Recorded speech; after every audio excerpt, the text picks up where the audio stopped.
Oh, All right, we have started. So go ahead, Sylvia. Okay, thanks very much.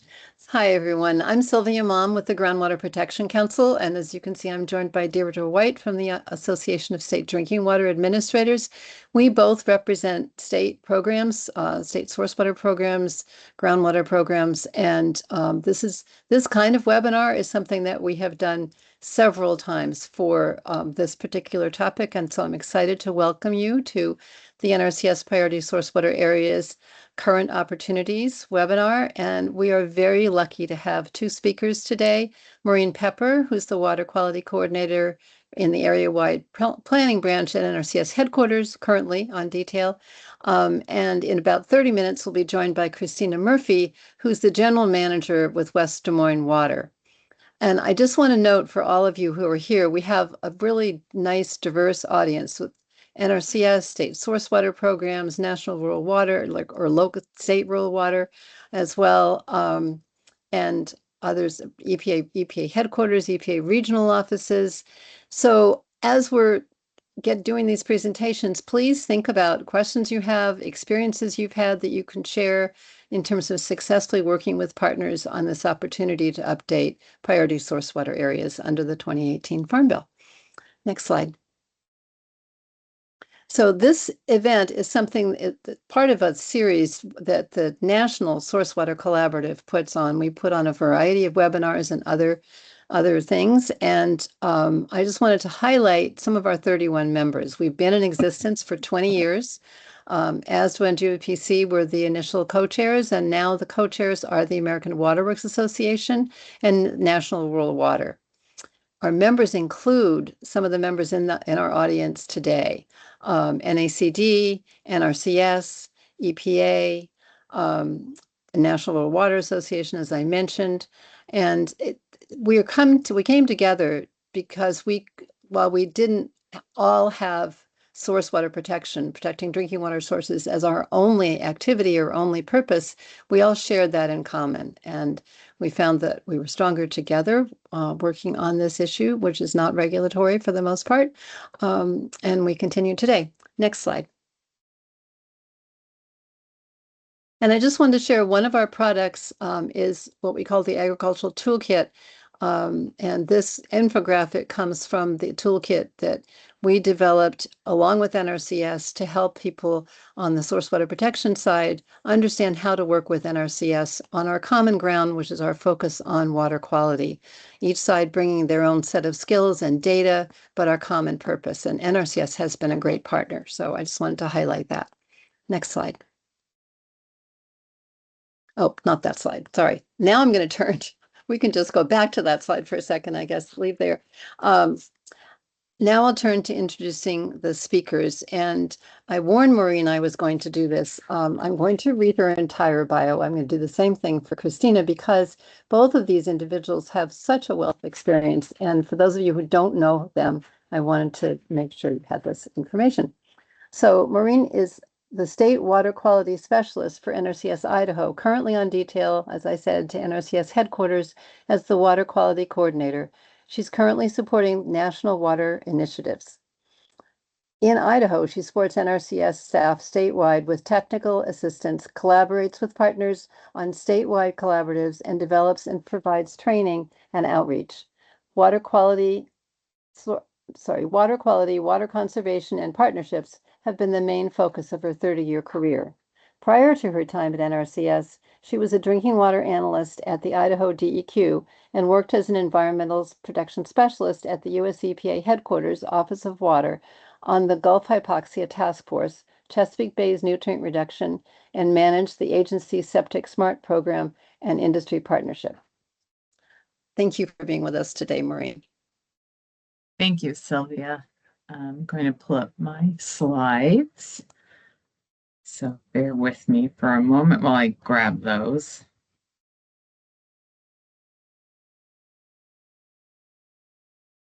I know there's a bit of a delay.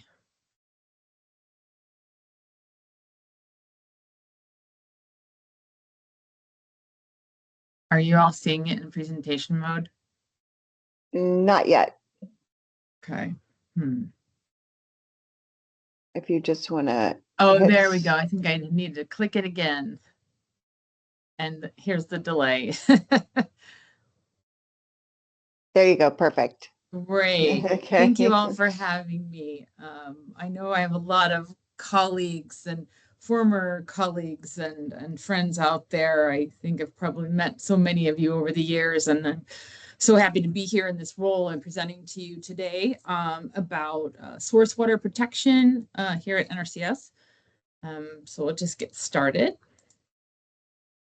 So the main impetus of my presentation today is that NRCS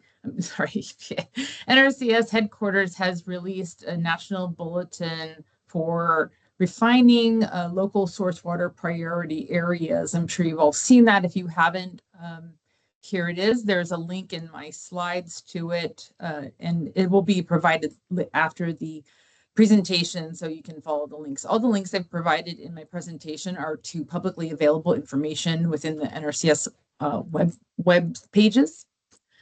So the national bulletin was released on June 11th.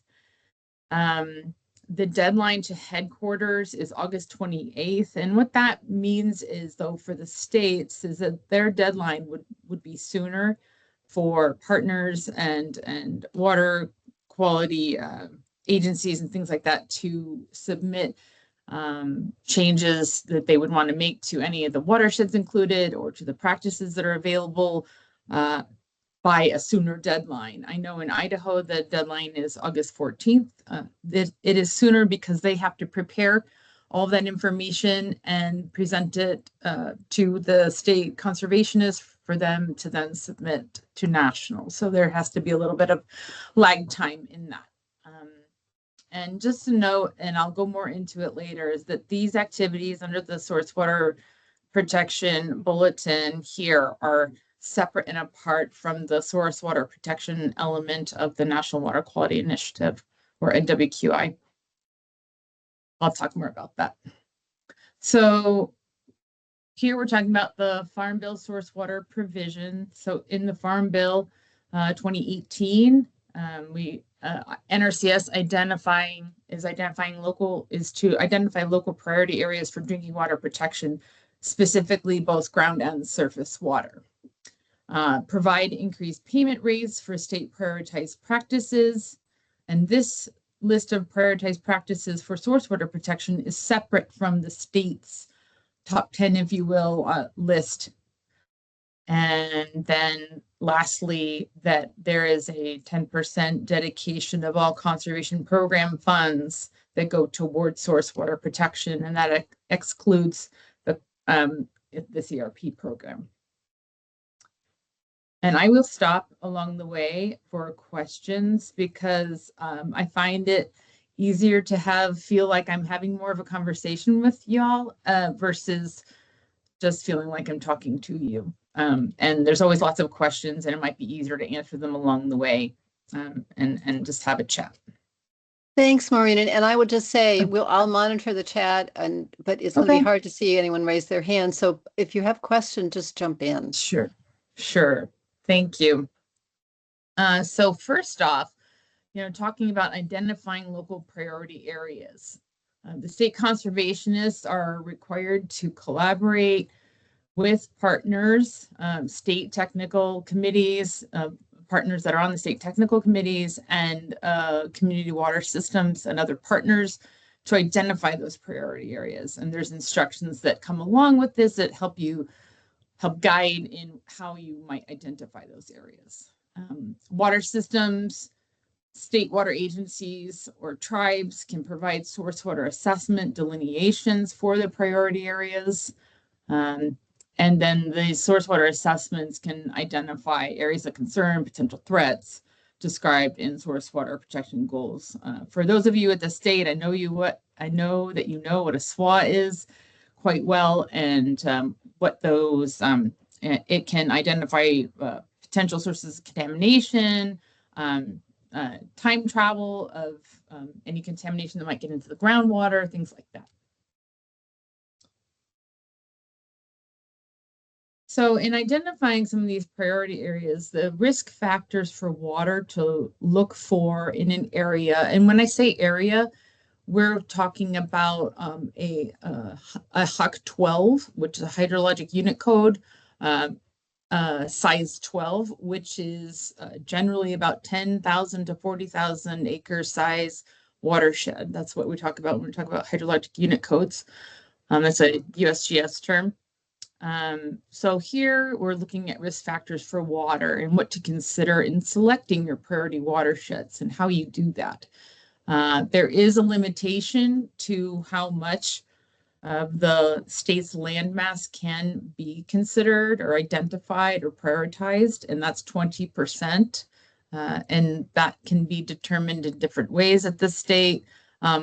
Wearing my state hat, in Idaho, we identified that 25% of the watersheds needed to have private agricultural land, because if you're going to be designating these areas for conservation practice to be implemented, you need to have at least a quarter of that watershed to be in private agricultural land, which makes sense, so that you'll see you can see a difference in impact to improvement in water quality and quantity. So here the risk factors are population served by the source of the drinking water, whether that's ground or surface water. So obviously the more, the higher the population, the higher the risk. Not to say that smaller towns don't have risk. It's multiplied. Those systems that have that are sole source aquifers or areas of aquifer depletion. Sole source meaning it is the only place that the community is getting their water from. And they do exist. I know there's several here in Idaho. Water system violations, for whatever that might be, high nitrates, for example, reported or likelihood of harmful algal blooms. I know here in Idaho, and speaking of Idaho because I'm sitting here in Idaho, that there are multiple water systems that do have a threat for harmful algal blooms, and public water system operators are aware of that, and watch for that. Known water quality concerns, that's kind of a general category. And again, it could be area where there might be high nitrates or arsenic or things like that. And areas of karst geology. I know parts of the country don't have any karst geology. We do here in Idaho. It's a Swiss cheese of geology, if you will. It allows the water to flow very freely and quickly and move. So if there was any contamination that would get into the groundwater, it would very easily be transported and more quickly in this type of geology. So I talked about priority practices. That was one of the three things. So first is to collaborate with the partners, state agencies and water system operators. The next is incentivizing conservation practices, or the state staff, you call those BMPs, or best management practices. So NRCS will identify these practices that are needed to address the threat. So here at NRCS, we call them water resource concerns, or resource concerns in specific, but for water quality. And these would be things that would support soil, water, plants, and animals, all how water can, soil is directly connected to the water, and the plants hold the soil in place that could run off into the water, and animals for aquatic life, things like that, habitat. All those kinds of practices. So things like cover crops, or irrigation water management, or grazing management, or filter strips, or there's quite a long list. This conservation practices here is hyperlinked to the field office technical guide. That is kind of the Bible for NRCS. All of our conservation practice standards are held here. And you have to select the state you live in, because they're all slightly different, because each state has their own unique climates and geologies and things like that, state laws. that would make their practices be applying a little differently.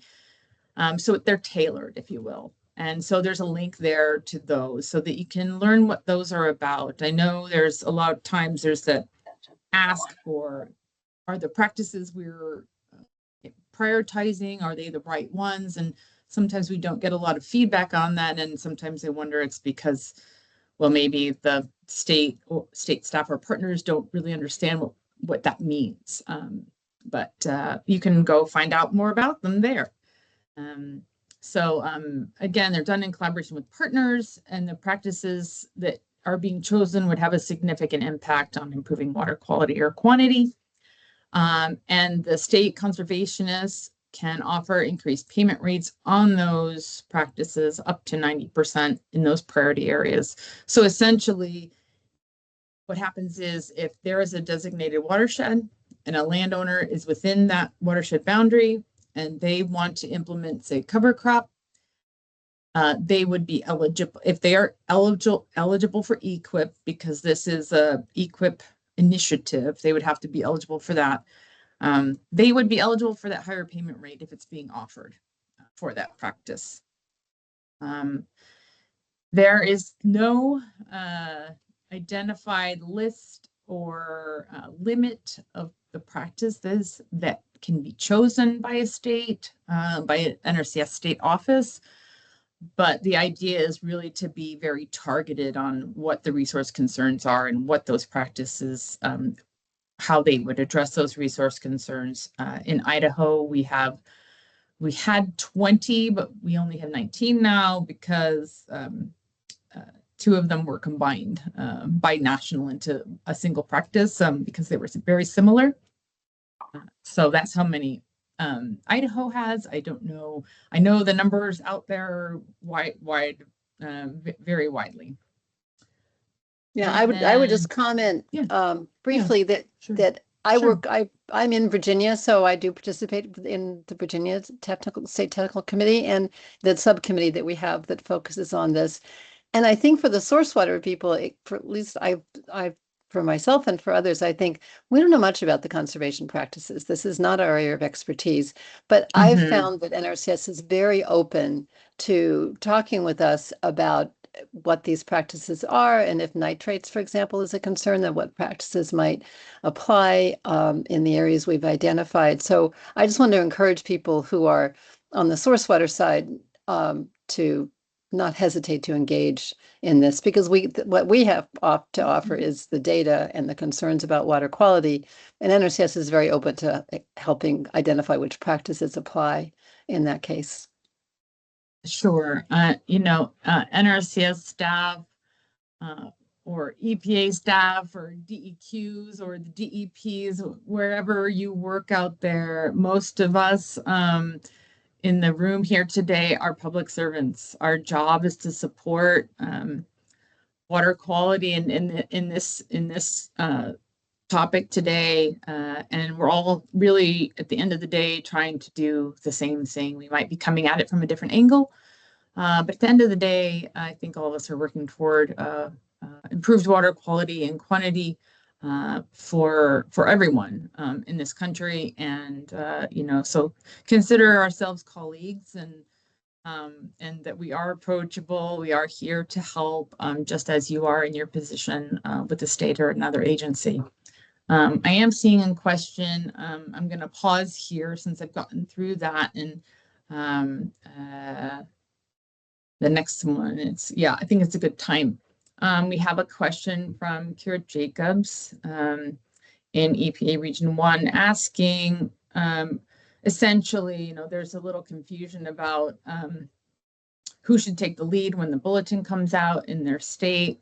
Does NRCS assume its responsibility to do outreach to the state source water protection contact and things like that? So essentially, well, I can tell you how it works in Idaho. I'm not sure how every state is doing this. Essentially, the national bulletin is released, and then normally in my state role, or the state would create a state bulletin out of that and have the state contact, and maybe some, local information in it, so it doesn't read for you contacting headquarters essentially, and that there's that updated date, so you need it before the headquarters deadline. Typically a press release is developed and sent out, so that partners are made aware of it. And there are in emails can go out to the state technical committees. Those are ways that can happen. If you aren't getting any of those ways to be contacted about it, and you are made aware of it, reach out to the state NRCS. I think I've got a few suggested. I know it's a big topic of conversation of who do I contact at NRCS. Normally it would be myself in Idaho, but generally I think it's fair to say that the folks that you would contact in your state, if there isn't a state water quality specialist, because I know there's not a whole lot of us left with that specific title anymore, is that you'd want to contact the assistant state conservationist for programs. They absolutely would know, because this is an EQIP initiative, and EQIP is a program. The other option is the state resource conservationist, or sometimes you can even just call the main office number and ask to be directed to someone. But I think the assistant state con for programs or the state resource conservationist would be your best bet, because this does fall either under programs or on technical or ecological support. So I think you'd be pretty safe in either of those contacts. I'm seeing some more questions. Wondering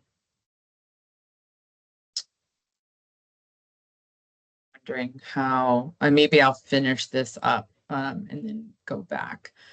So just to come back, we're regarding the bulletin, this happens annually. It's an annual refinement. So the idea is that the state can adjust. So if there might be changes in a watershed, hopefully an improvement where they wouldn't want or need that watershed to be considered a priority anymore, and they could put another watershed in, because if a state has reached its limit of 20%, which I know several states have, that you can change those around, or maybe you want to change your conservation practices based on what's happening, or maybe there isn't a lot of participation in those practices and there are in other ones that would address those resource concerns. It gives the state a little bit of flexibility to make those changes. Okay. Let's see. So I will try to answer a couple questions here. And Sylvia or Deirdre, can you please help me with the time, and so I don't go too far, because I do have some more slides to go. Stacy asks, how should we handle when a huck overlaps state boundaries? When this happens, is clipping feature. Okay, this is for internal NRCS, and I know there's a lot of you on here. There's a lot of staff that have taken on this duty because we've had a lot of staff changes, I'm sure you're all aware of. Really, if it's the watershed, it'll get clipped at the state line. So we can talk more about that, Stacy, offline. But yes, absolutely. I mean, talking with your bordering states, not a terrible idea to see if they are looking at considering that being a priority watershed. Yes, we'll be making slides available. And again, the links in my slides are to information within NRCS that's publicly available.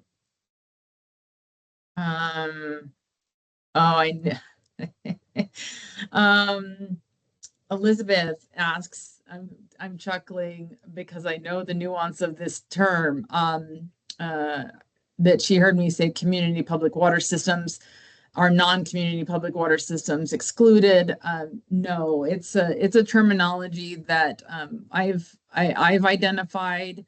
The term is public water. I mean, for the drinking water folks, the term is public water systems. And within a public water systems, there's community and non-community. And I do know that very well.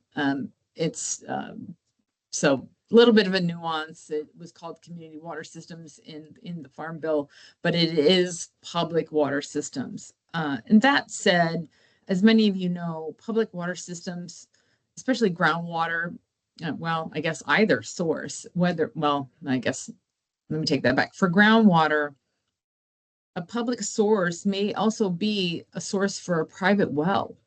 There is some overlap in that. So even though this is directed at public water system source water, there's some tangential impact or effort towards private well water as well, because it's, water doesn't know boundaries. And if you're pulling from the same aquifer, there are some residual benefits for public water.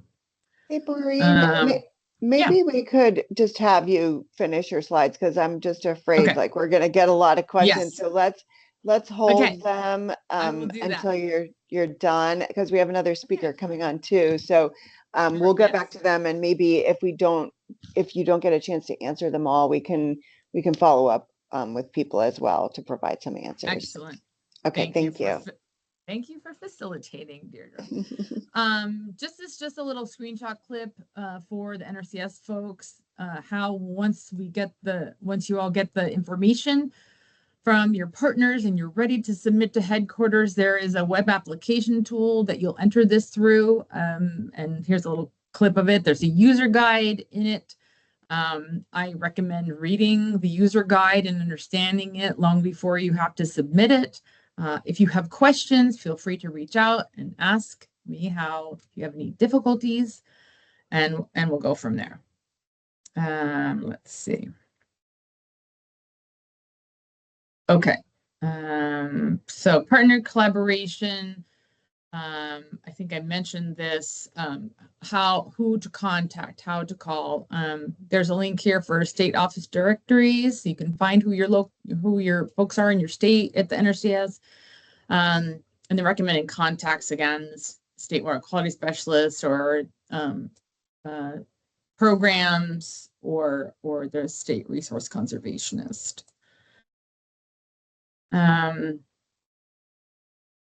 And then this is for NRCS going the other way, reaching out to local partners. American Water Works has all the local contacts for the source water folks. ASDWA, Association of Drinking Water Administrators, has those contacts as well. And then EPA has their state source water and tribal water contacts. So lots of ways to know who your contacts are in your state if you don't know who they are. Again, the deadline to participate to headquarters is the 28th, and a link to the bulletin. I wanted to talk about a couple of initiatives. So here's just a few of targeted initiatives for water. And one is the National Water Quality Initiative, Mississippi River Basin Healthy Water Initiative, Water Smart, and the Great Lakes Restoration Initiative, just a few, and there's a link for more of these. Just wanted to kind of bring those out to you if you're not aware of them. I'll talk quickly about a few of them here. So the National Water Quality Initiative is available nationwide. The Mississippi River Basin is only available in the listed 11 states because it's targeted toward the Mississippi River Atchafalaya River Basin. That's a tongue twister. And so it's specific to that, and related to how that's different from NWQI is it's very specific to connecting it to the state nutrient reduction strategy. So for those of you in those MRVI states, you'll be more aware of that for reducing nutrient loading to the Mississippi, which ends up in the Gulf, and the hypoxic conditions that occur, trying to working for a long time with EPA on that. NWQI and MRBI are both partnership efforts with EPA. And the Water Smart Initiative is unique to the West. I say the West. There's several states in the West, maybe just not the coastal West, that are part of this. And these are states where the Bureau of Reclamation manages water in the state. So our big dams are water, because out here in the West, we have water rights. And so we're dealing with water quantity issues and things like that. And we partner with Bureau of Rec on that. And you can find out more. So this is a big one. I think that I get asked this, and I know others here at NRCS get asked this a lot. What is the difference between the bulletin we have right now about identifying local source water priority areas and the National Water Quality Initiative, and how it's confusing because there is a source water element within NWQI that was added in 2018. When the National Water Quality Initiative came out in 2012, it just focused on impaired waters, impaired surface water, 303D listed waters. It did not cover groundwater. So that change came with a lot of effort from the drinking water partners to get that included. So it's a different thing. So here we have a graphic that was made by my predecessor to show how they're different and yet similar. They both protect source water, target small watersheds. We're collaborating with our state technical committees and drinking water utilities, and they are both applied nationwide. The difference is that there's that element within the source water provision that 10% of all program funding, except for CRP, goes towards source water protection. So that's pretty significant that goes there. And that can be in these watersheds, and the practices can be reassessed every year. We provide the increased incentive payments. And whereas with NWQI, National Water Quality Initiative, a watershed assessment or an area-wide assessment is required. So if you have, for example, a TMDL implementation plan, those are typically written at the HUC 8 level. So the next size up, basin level, and NRCS asks for those at the HUC 12s, and it to be focused on resource concerns related to agricultural pollution, to water. And so focusing on what those practices would be, and collaborating with that local field office and conservation districts in the area, and doing that watershed assessment that way. There is opportunity for funding to help get those written. And it's quite a process to write those. But if you have a TMDL implementation plan, you're halfway there, or more than halfway there. It's also an opportunity for states to gain additional EQIP allocations. So essentially, if an area is designated as an NWQI, it gets a dedicated pot of funding that is not, it's not competitive. You have to be, the landowner has to be within that watershed, but it's its own funding pool, if you will. And it's a multi-year agreement. It's not a shot in the dark, one shot kind of thing, because as we all know very well, that watershed improvement, water quality improvement does not happen overnight, or maybe over decades. Unfortunately, it takes a very long time to see a watershed restored. Improvements can happen sooner than a decade, but depending on the watershed you're talking about, it could take that long or longer. And also NWQI does require that critical source areas be identified within those watersheds. So the areas of most impact. So for a crude estimation, areas for surface water, for example, areas that are closest to the surface water that might be contributing a contaminant, whether that's pathogen, sediment, or nutrients, both nitrogen and phosphorus. and of course, pesticides. Here's just a quick resource that I was part of developing a year or two ago. Because it's HAB season, I wanted to point it out that NRCS does have a web page and a fact sheet out about HABs geared towards protecting livestock and how they can do that with NRCS technical assistance, and a little bit about what HABs are and how to protect your livestock and your working animals and pets. So Sylvia asked that I touch really quickly on other programs benefiting water that NRCS offers, because there are calls for proposals out right now. I won't go into detail in them. I don't have time, nor am I the expert on these. But the Resource Conservation Partnership Program is a partner-led conservation effort, and there is $310 million available for that. And the proposals are due by August 24th. And there's a portal to submit those rather than submitting them to the state and then the state to the federal, as you do with source water. There is a very specific portal that's been developed to make that process easier. And there's a link to the proposal, what all is included in that. And then the other one is Conservation Innovation Grants, $65 million for that. This is really cool because this is for new tools and approaches and practices.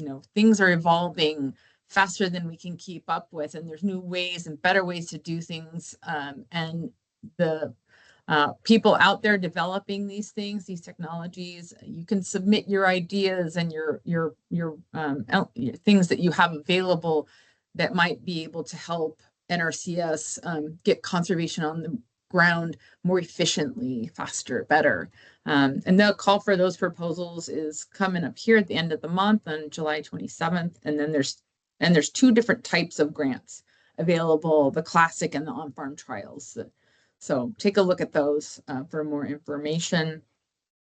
And then I was also asked the question about project or contract ranking. We call them contracts, or well, I guess it depends on which program you're submitting under, but how to prioritize water with conservation practices, meaning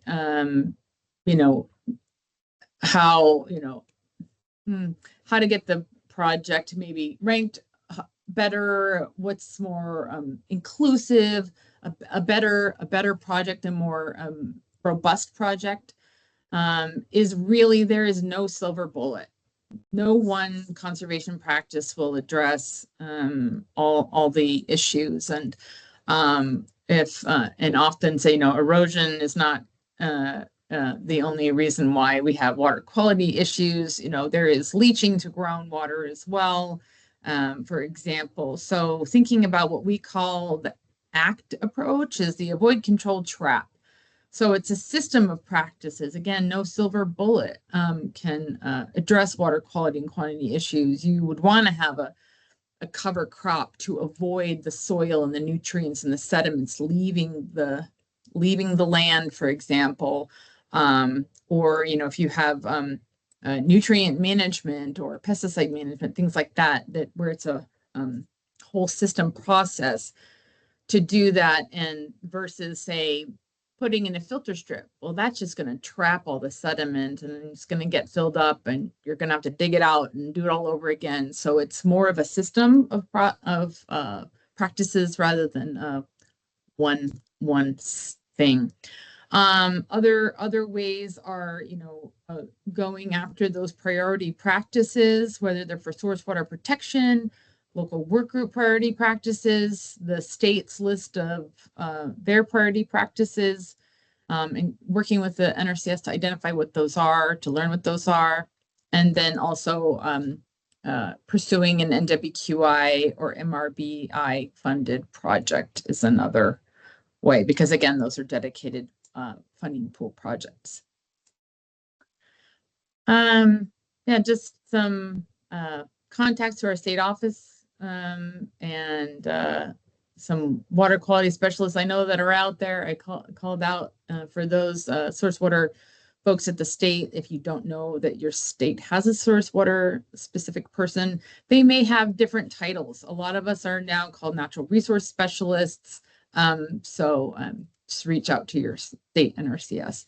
I also wanted to point out that NRCS has a YouTube page with a lot of really great videos about grazing management. And there's one in Virginia that I think is really great. I think the Cattlemen's Association put it together with a local landowner and learning about grazing management and how that improves water quality, but it also is improving the health of their livestock. The health and growth of their livestock. So it's kind of really explains it a lot better sometimes when you have it in a different format rather than just reading it. So that is all I have. And I know there's more questions to be had, but I want to be respectful of others' time. Thank you, Maureen. That was great. And I could read maybe just one question and we can determine if Christina's on with us. Maybe you could turn your camera on, Christina. This is there an official list with the ACT, the Avoid Controlled Trap Practices? Official list. I don't, through our, conservation effects, I think that kind of this list, I don't think there's an actual list anymore. Martin, if you're on, or Shannon, if you're on. Or maybe that's one we could follow up on afterwards. Yeah, I will follow up on that. Sorry. Yeah. Good question. We've had over time, we've had core and supporting practices and things have changed quite a bit in the last year or so. So I will follow up with you. Okay, great. Oh, and here's. Thank you. Yeah. I was getting all, thank you, Dan. I was getting all tongue tied. So do we have a response? We also have another question. So I'll read the other question. So from Julie Harvey. Hi, Julie. Thank you. Hi, Maureen. This has been great information. Do you have any information on when the National Bulletin for NWQI assessment and implementation projects will come out and be due? Thank you. I was remiss in mentioning that we have not received approval to release that national bulletin from the chief's office yet. We all hope that it comes soon, but I have no more information than that. Okay, we'll stay tuned. You'll all know as soon as we do, or soon thereafter. Okay, and then from Scott Short, are there in Idaho, who you know, right? Yes, I do. Are the programs and grants used? I'm sorry, are that you listed applicable to both groundwater and surface water? Surface water supplies. Yeah, Scott. So yes, NWQI, MRBI does not apply in Idaho because we are not a Mississippi River Basin state. But NWQI, source water protection, and the Water Smart initiative, Water Smart specifically for water quantity. And yes, that does apply here in Idaho. And Daniel has posted a link to the CPPE practices. Yes, yes. Thank you, Dan. I was getting all tongue tied up on that. Yes, thank you. Sylvia, it looks like Christina has joined us. I'm not sure. Christina, are you able? Okay, great. Oh, good. I think because I had the chat open, I couldn't see. Okay. I don't know if you're able to turn your camera on. I will stop sharing. Thanks, Maureen. Thanks very much. And we'll have more questions and discussion later. Sure. So great. Christina, I explained to Maureen that I was going to read her bio because I think both of you have such great backgrounds and I wanted people to get to know you. So while you're getting set up there, I will introduce you. Christina Murphy has been the general manager of West Des Moines Waterworks since 2019. She's a licensed professional engineer and water treatment operator with over 20 years of experience and knowledge in source water, water treatment, distribution, and operations, as well as environmental and regulatory matters. A native of St. Charles, Missouri, she holds a bachelor's and a master's degree in biological engineering from the University of Missouri, Columbia. Thank you. Welcome, Thanks. Christina. Thank you for joining us.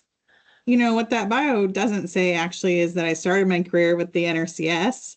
So I'm a former NRCS employee before I hopped over to the drinking water side. So I think that helps because I'm familiar with some of the program language, even though it's changed quite a bit over the years. So absolutely. You and Maureen both have diverse experience. I think that really does help. So I think some of the questions, I'm going to try and touch on some of those, I think, in my presentation. So it might help connect some of the dots for folks, maybe not fully, but I'll do my best. And so, like you said, I'm Christina Murphy, General Manager at West Des Moines Waterworks. I serve as co-chair of the State Technical Committee Subcommittee, the Source Water Protection Subcommittee here in Iowa. And I've been co-chair from the very beginning that we started that committee, I think seven years ago. And so I'm going to share a little bit about kind of that journey on that subcommittee and how we've done it here in Iowa, but also talk about what we've learned over the 7 years and how we've refined some of those priority watersheds and guidance. So just a little bit about Iowa's source water. So it's been a hot topic here in Iowa, primarily due to nitrates. That's not our only resource concern, but you know, we're showing about 7.4% of the population consistently getting nitrate above 5 milligrams per liter. We certainly have had a couple of years of very high nitrates. That graph you see with all the streams there on the left was actually taken just yesterday. And you see several reds, yellows, oranges. Those are all nitrates that are trending above 10 milligrams per liter, and the drinking water standard is 10 milligrams per liter. So unless you have nitrate removal, you're also doing blending. And the upper right is kind of where we have resource concerns for some of the private wells. Certainly we have a lot of municipal utilities, but private wells as well. And then below, this came from the State of Iowa Drinking Water Report. I think most DNRs have to put this out. It talks about, you know, where they have violations. This is just nitrates. This is not monitoring. This is actually the 10 milligram per liter standard. We've seen a little bit of uptick in that here the last couple of years, coming off a drought, where utility systems are struggling to stay below the drinking water standard. So the cost to poor water quality, this is why we have, I think, why the 10% set aside in the Farm Bill is really incredible, is that it costs us to remove these nutrients. And so I always say I can't control very easily what the source water is. I am mandated to make sure that our finished water meets all drinking water standards. Here in Central Iowa, West Des Moines Waterworks is part of a regional water authority, a brand new one called Central Iowa Waterworks. And one of our largest plants, has a nitrate removal system, and it costs us $16,000 a day to run that.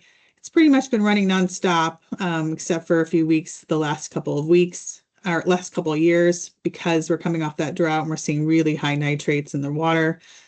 We're planning to expand that. That's $36 million. That doesn't include all the other expansions that we're planning here in Central Iowa to the tune of $1.2 billion. And all of that treatment capacity expansion will be able to treat nutrients. But anything that we can do to improve the source water will reduce the costs to our ratepayers for treated water. One thing that's happened this past year is that we actually had to implement irrigation bans in 2024 and in 2025. We're partially out of it. I'm sorry, I said 2024. So 2025 and 2026, I had those years wrong on there. But that's not something we've ever had to do in Central Iowa. That's just to be able to blend and keep those nitrate levels low. So the next couple of slides kind of, again, this started in 2019. I've been part of it, kind of walks you through how we formed the Source Water Protection Subcommittee in Iowa. Back then it was Kurt Simon. He was the state conservationist in Iowa. And from under his leadership, with the Farm Bill, he was very engaged with water utilities and other important partners. And so he formed a source water protection subcommittee. And part of that committee were representatives from Iowa American Water Works Association, Iowa Department of Natural Resources, experts in geology, cities and rural water systems that actively engaged in source water protection projects, certainly NRCS staff. We had a farmer on there, and just other engaged partners that we have here in Iowa. On that committee, technically, I represent the Iowa Association of Water Agency, which is in Iowa, the top largest utilities in the state with greater than a 10,000 population. Okay, so I think one thing that may be different in Iowa than in other states, there are already prior to the Farm Bill, some pretty established and productive relationships with water utilities and again, some of our other partners here in the state. And certainly as I shared, the water utilities want to partner to improve watersheds that contribute to our source water. There's a direct cost impact. Certainly there's the challenges of producing clean water to our customers. And when your watershed is so impacted, you really need to become an involved partner. In Iowa, there's actually been a significant amount of watershed planning done. Some of this has been done at the state level. Some of this has actually been done by counties that had put together source water protection plans. Our DNR obviously does source water protection plans, and our Rural Water Association also helps develop source water protection plans. So a lot of planning had already been done in Iowa, just needed assistance with implementation.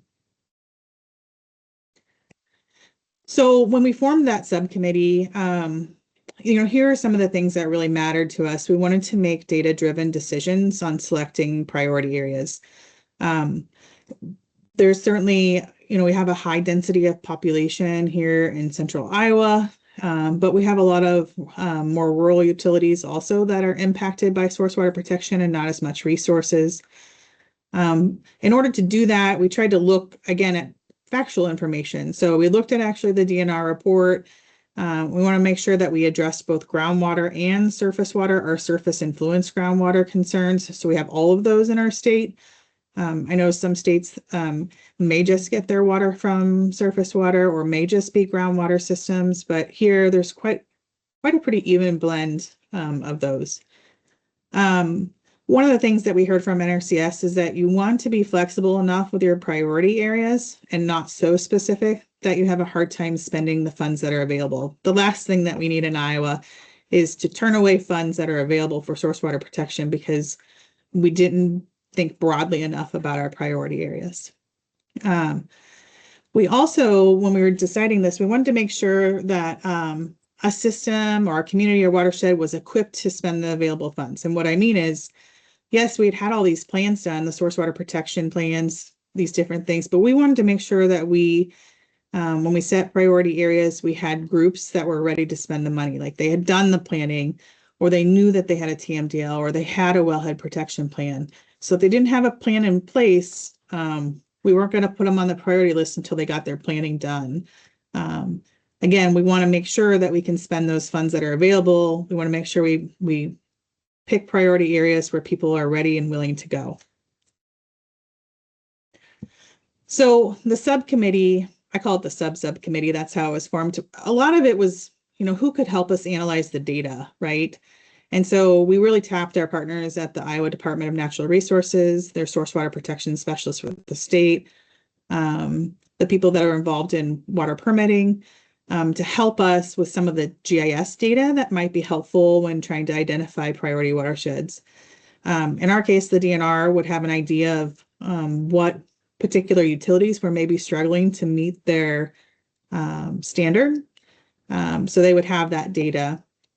So again, as you all know, the larger the committee group gets, sometimes the harder it is to come up with the outcomes. And so that really focused group, initially, when we were trying to figure out what strategy we wanted to use, really had a lot of debate, trying to figure out what was the best approach in trying to recommend an NRCS on how to select those priority watersheds and how the money should maybe be divided. So DNR people were part of that. There were some utility people in that subgroup, certainly some NRCS, because we didn't want to make priorities that were going to be hard to implement. This really has to be a partnership. Whatever you put together, they're going to have to translate into some type of scoring system so they can score applications.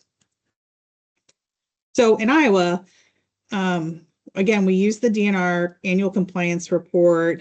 Essentially, we had a fairly even break, but what we saw is the groundwater and groundwater influence was more like 65%, and surface water, I'm sorry, I said that wrong. Groundwater is about 55%, and then the surface water or surface influence groundwater was about 45%. And so that's how we kind of delineated up the funds. We wanted applications to be ranked on whether they were considered groundwater or a surface water or surface influence groundwater. We didn't want all the money to go to surface influence because the population wise, a lot more population is served by groundwater systems, but we certainly have some other significant resource concerns with those that are served by surface water. So which practices, you guys were talking a little bit about that. So there's a whole list of practices in the ePhotog, the field office technical guide.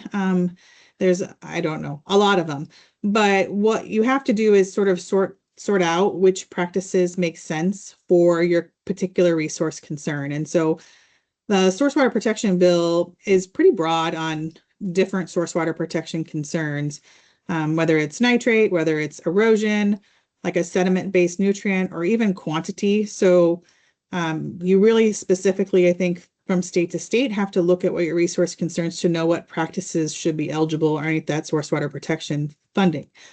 And we mentioned this, I think it went into the actual the chat group, but the Conservation Practice Physical Effects Index, CPPE. Sorry, I won't give you NRCS too hard a time for acronyms, but I know this is really hard to see, but the point of this is just not all practices are created equal. So this index ranks practices from -5 to 5, so a positive number being more helpful for the resource concern. And then it lists out all the different resource concerns. So if your resource concern is nitrate, you can go and look and see what practices make sense. If your resource concern is erosion, you can go and look and see how practices ranked. If it's quantity, there's also some ranking for that. Then you can see also some practices that are ranked negatively. So we picked practices that were positive. We didn't for the resource concern. So as long as they were above 0, those practices were eligible in our mind for the resource concerns that we had here at I. The other thing I did mention on here, so sometimes what practices make sense for surface water protection are not the same for groundwater protection. So it's here we delineated that.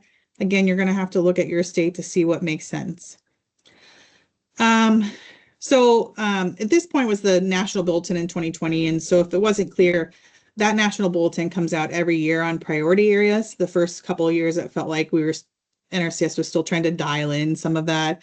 Now it seems like the bulletins are fairly consistent, but you have to select your priority areas based on HUC 12 watersheds.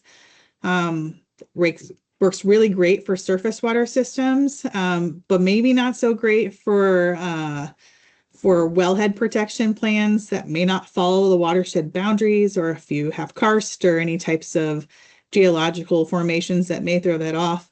You're going to have to take a look at that and consider it. So unfortunately, this is what we did in Iowa. So this represents last year, and the next year's recommendation is going to be pretty similar.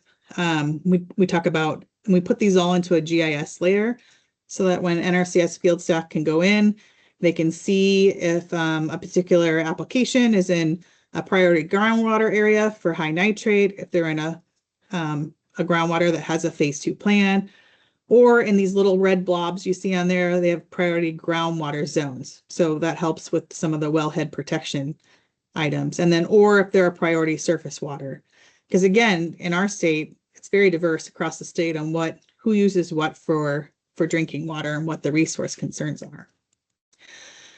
So 7 years later, a lot of the same committee members are still on there. We have some new faces that have transitioned from different groups, but we still meet 1 to 3 times a year. It just depends on how we're refining those priorities. We get together every year and talk about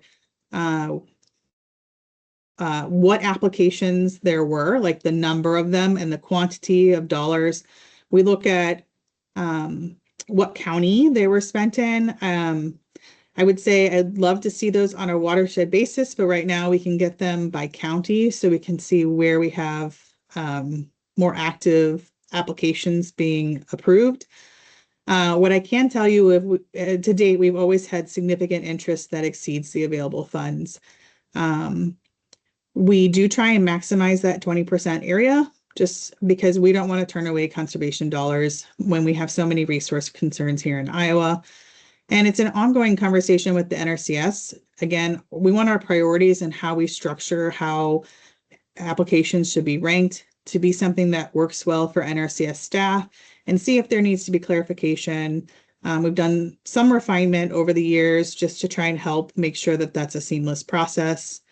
One thing that I think that has changed, and Maureen, there's been a reduction in NRCS staffing just because of retirement and different things. And so what they have expressed to us is they need us to help be more advocates for program dollars available. So as utilities, I think one, it's good that you understand the challenges for NRCS in getting program dollars out there. 2, what can you do to get the message out is something that we're having a lot of discussion about here in Iowa.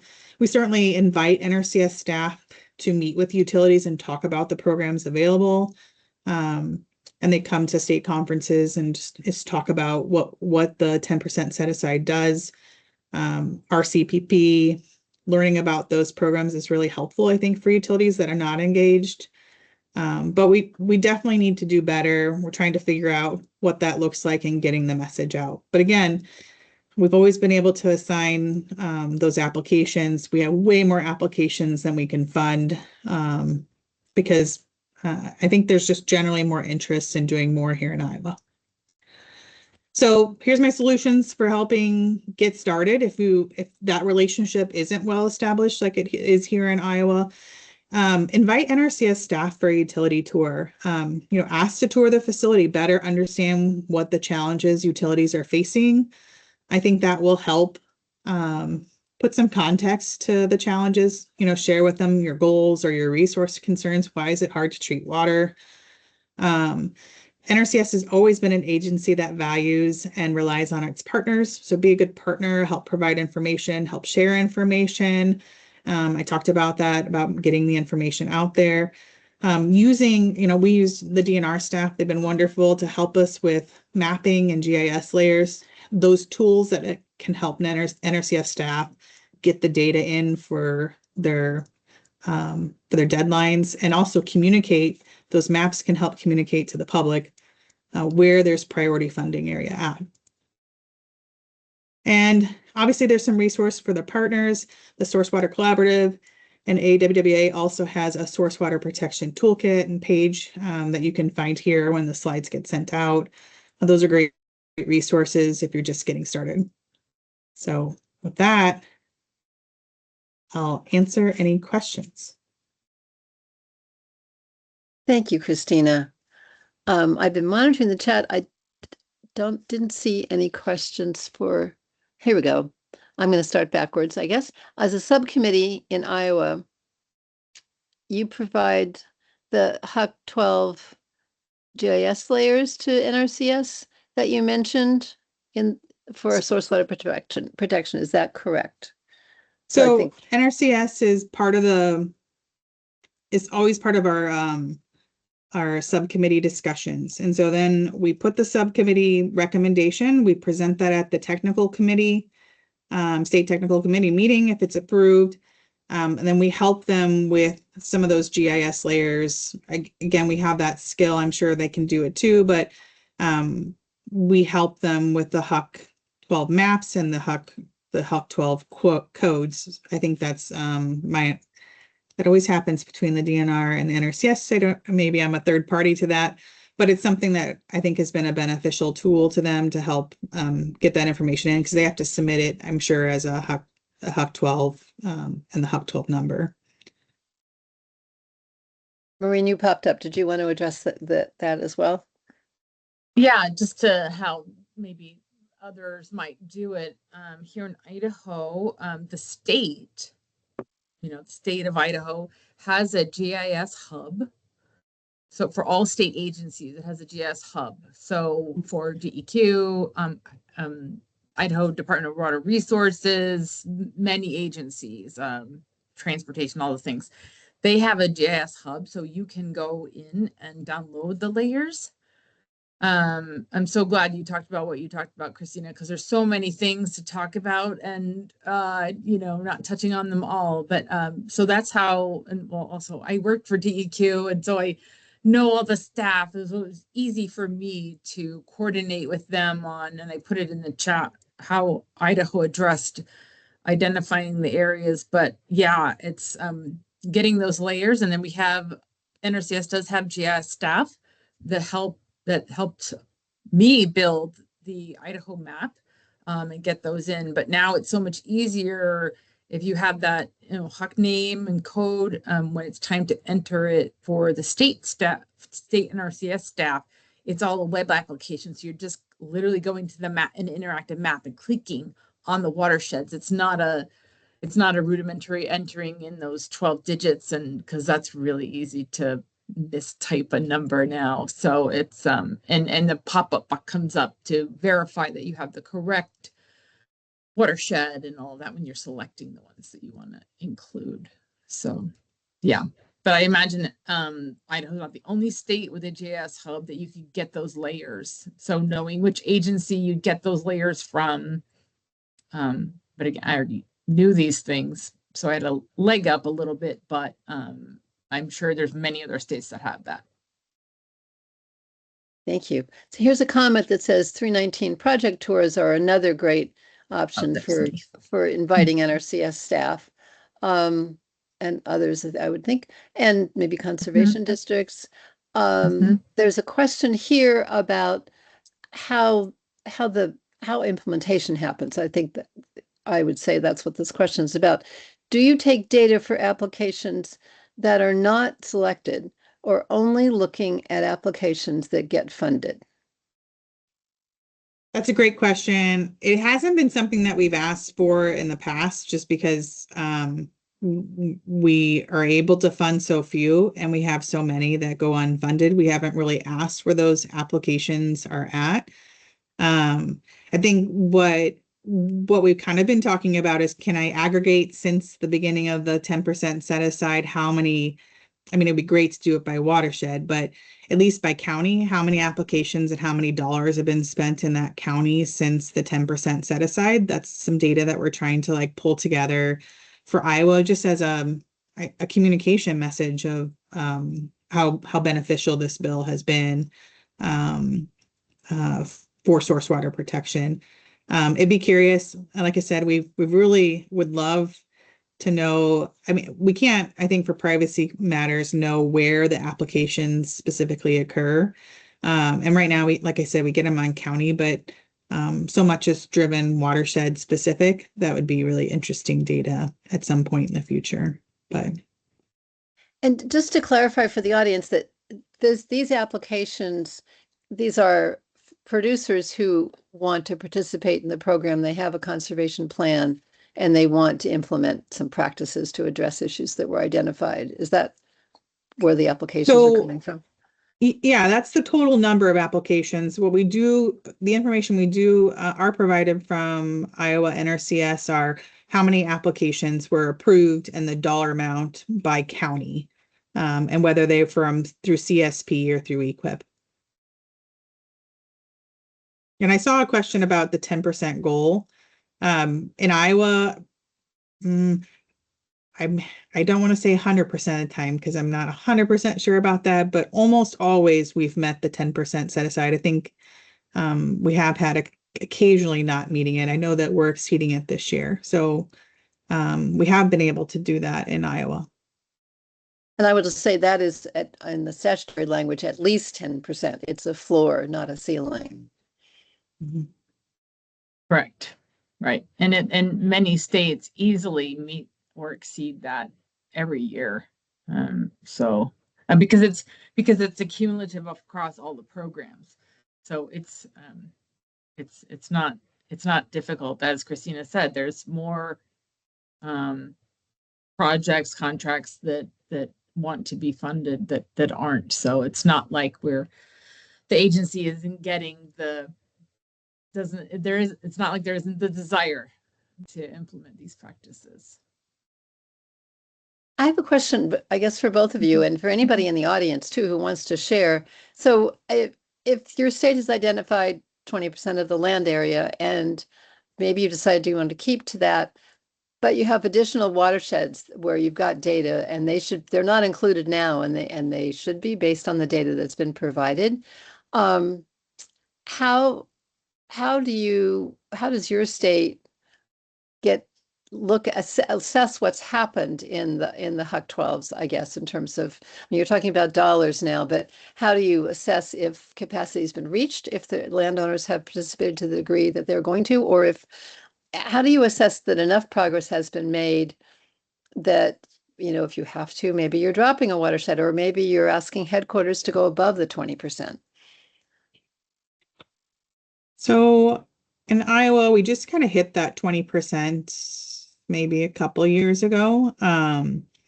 And what we did do is go through our inventory of watershed, like our source water protection plans, and there were some in there that were more deeper water sources that were not as susceptible to contamination. So we called it the more low-hanging fruit at this point, to try and drop those. We've been talking about what happens when we hit where we have more plans and more people wanting to participate than the 20% available. Been talking about how that analysis might look like. I don't know that we've come to consensus yet on how we would evaluate and try and pare down to keep underneath the 20%. I know there's some states who have documented the need to go above the 20% and presented it to headquarters and been approved. You can look at Kansas, Maryland, several others. Yeah, it's a great concept to really sit and think about. If your state has reached it, how you might, go back to your committee and say, how can we reassess this if we reach or we're getting close? Have some prioritization scheme. If there is a watershed you see where folks just really aren't participating, and you might have one that pops up because something has occurred. Maybe there's a sudden spike in nitrates or whatever, harmful algal blooms, whatever the thing is that really pushes an area over the top and is much more at risk and serves a great number of folks through the public water systems, things like that.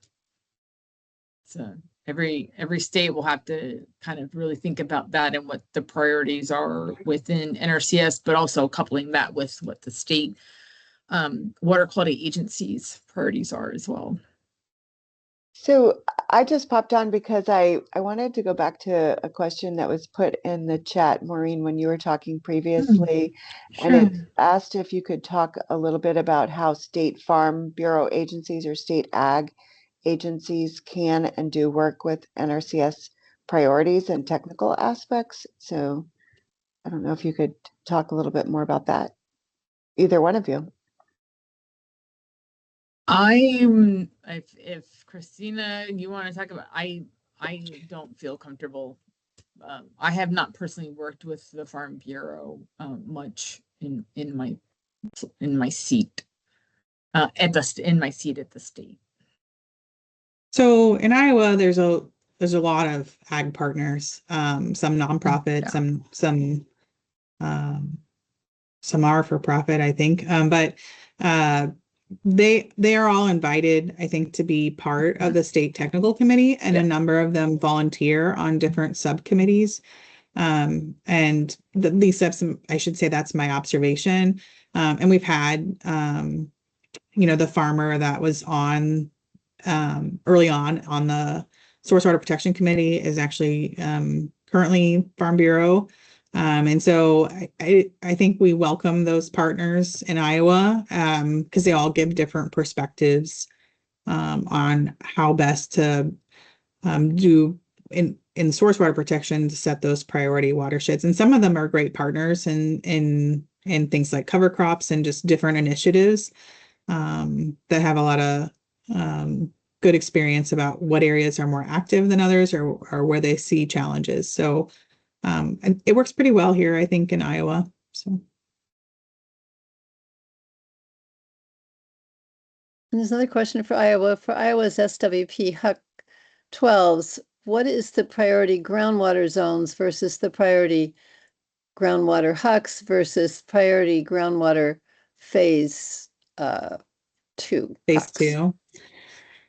Yeah, so a little complicated. So on the priority groundwater high nitrate, that is coming from the state level, where they are having a nitrate finished water level above 5 milligrams per liter. So that priority watershed, that watershed that's been selected, is serves a water supply that it's a groundwater source or groundwater under the influence source that has a high nitrate issue. Okay.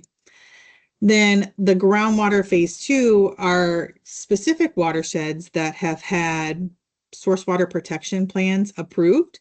They've gone through the DNR 7-8 step process to get an established plan and have that approved at the DNR level for a resource concern that may or may not be nitrate.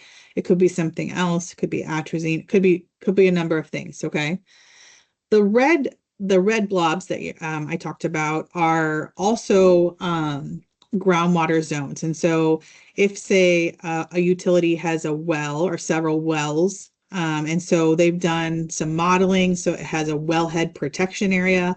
Well, a wellhead protection area doesn't always follow exactly a HUC boundary, right? So so that's really specific to those particular wells in the wellhead protection plan. And the surface water ones, I think, those are watersheds that we have significant resource concerns where the source is the surface, the source is surface water for a utility downstream or adjacent. Hope that helps. We did break that out, and we broke that out because by breaking it out, we could do some rankings, help with NRCS on how ranking applications higher. So.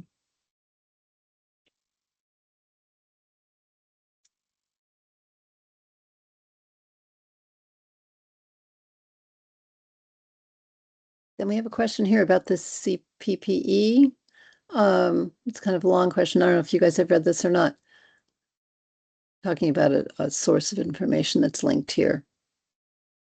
Yeah, I just snipped the spreadsheet, the numbers part, but he's correct. There's a tab that goes over all of those different practices and where they're helpful. It is a really nice tool. I agree.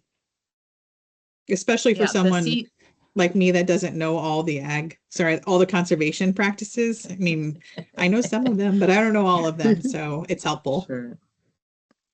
I don't expect to know them all. I still don't know all of them, and ones that pop up I've never had to work with before or address. I pull up the photog and read the practice standard, or at least the overview. So the CPPE is actually within the photog. So that's the link that will take you there. It's in section 5, I believe, of the photog, just so that people know that's where it sits.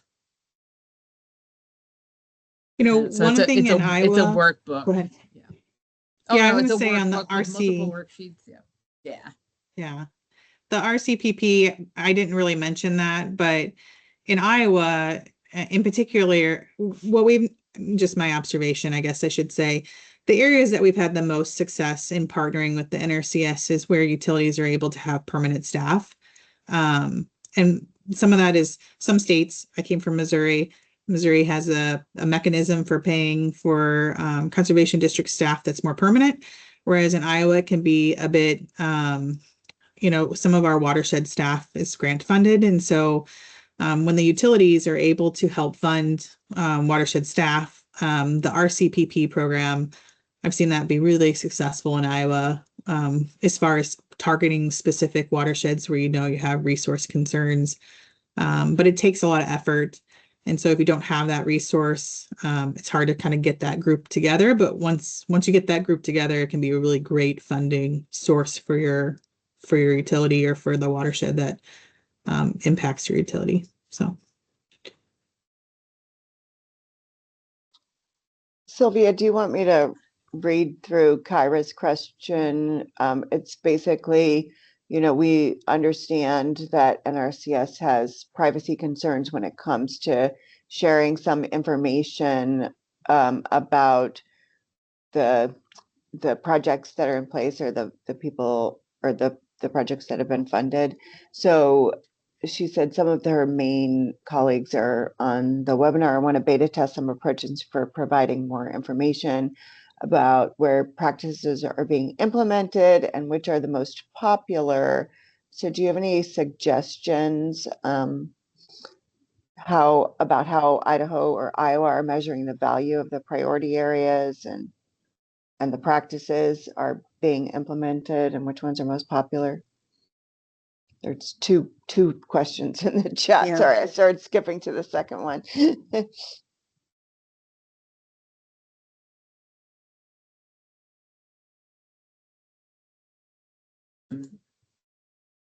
Well, I'll start. I think that we did talk a little bit, both Christina and I talked about, you know, different schemes or thought processes on how to address, you know, changing, updating those or tracking those.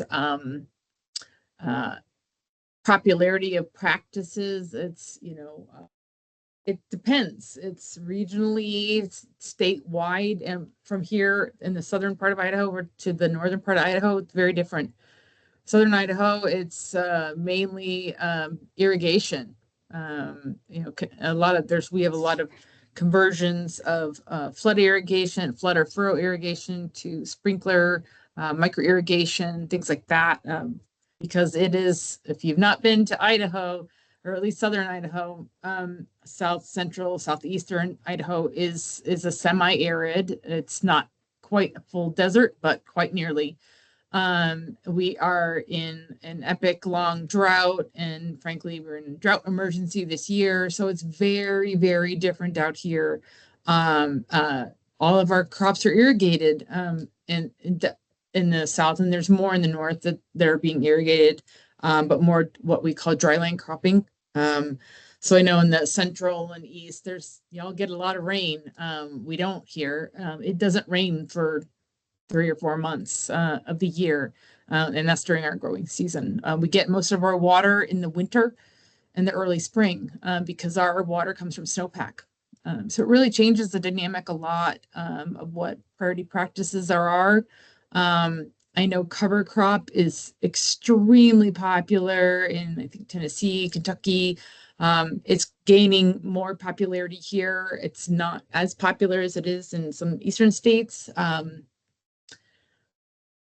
Yeah, I guess it really kind of depends. Every state's going to be a little bit different for multiple reasons. I think the measuring question is a really challenging question. It's certainly been the topic of a lot of discussion here in Iowa, more so on our nutrient management reduction goals and how those are being monitored and whether we're being effective or not, particularly when we are seeing nitrate challenges. I showed you that kind of map. It has monitors that we have for nitrate. But it is hard. I think it's a moving target a bit here in Iowa, because as we put more practices on the ground, we're concentrating other practices too. And so are we gaining ground? Are we losing ground? Is maybe up for a lot of political discussion right now here in Iowa, but being able to track any data that we can, again, if we're going to do it by county to see how much we've spent. But it would be great to try and look at watersheds on the whole, like where we've targeted funds, and it's not just the federal dollars, but also state dollars that are happening. But the more data, I think, would be helpful, at least by the watershed, because we typically look at those resource concerns by the watershed, not necessarily by the county. Yeah, it is a challenge. Stacey Bradshaw from Virginia just commented related to the Farm Bureau that a lot of in Virginia, a number of them are members of the Conservation District boards. And I'm just going to summarize this really quickly for time, but in Virginia, we have surveyed the local working groups to get input on this priority watershed process. So that's one way they're connected in Virginia. And then there's a comment here, which I don't think we're going to have time to get to, but I think if you've registered for this, you probably have heard from either Deirdre or me, and maybe if you want to share information, we can share it back to the group. The question is anyone on here been successful regarding RCPP? How are your groups coming up with the match for RCPP? Are you using county or state funds or private groups? If anybody has a quick response to that. We've seen, I think, a bit of both. So like utilities are contributing as a matching partner in some of the RCPP. We've seen some associations, ag associations partner on those too. And so I think it's a little bit of a mix here in Iowa. Yeah, I put a link to the RCP program in my slides. There are example projects from prior fiscal years that you can look at to see, because I think the question is, well, what's an RCPP project? And I remember one of our former program staff would describe it as kind of using it to imagine what you want your watershed to look like, what you want your area to look like, how you want it to improve, and kind of, it's a little pie in the sky, but there really isn't, there are some sideboards obviously, but if you can get a bunch of partners together, I know in Idaho, some of the canal companies will partner with a local water utility, with a nature conservancy, things like that. Multiple partners, tribes, there's some tribal ones, but there's a lot of really good examples. That's why I pointed it out, because sometimes you kind of don't know what you don't know, and looking at some of the project examples that are out there can start the ideas flowing about what you might be able to do, and talk with your state RCPP coordinator. If there isn't a specific RCPP coordinator in your state, again, reach out to the assistant state conservationist for programs, because that they would oversee the RCPP. And people are offering suggestions in the chat, which we can share after this meeting. Yeah. Great. Thank you, everybody. Well, it looks like we're at 4:29. Thank you to our speakers. Thanks, Maureen and Christina. This was really, really in-depth and very helpful. And thank you to all of you who asked great questions and shared your experience. I wish we could hear more from everybody in this virtual room. So we have a couple of slides at the end, but I think we can just share those out at the end. I've shared some links. We mentioned that several Source Water Collaborative members have pages, including the American Water Works Association, with resources on source water protection. So we can send those out. Deirdre, did you want to add anything? Oh, are we going there? No, I was just going to say thank you to everybody. Thank you to the speakers. We do have the sign up page for getting Source Water Collaborative alerts on our website. We will post the webinar recording on our YouTube channel and also on the the resources page of our website, along with those presentations. And there's other links in this presentation that you'll be able to find these partners Sylvia mentioned. So thank you all for joining us today, and appreciate it. Thank you. Thanks.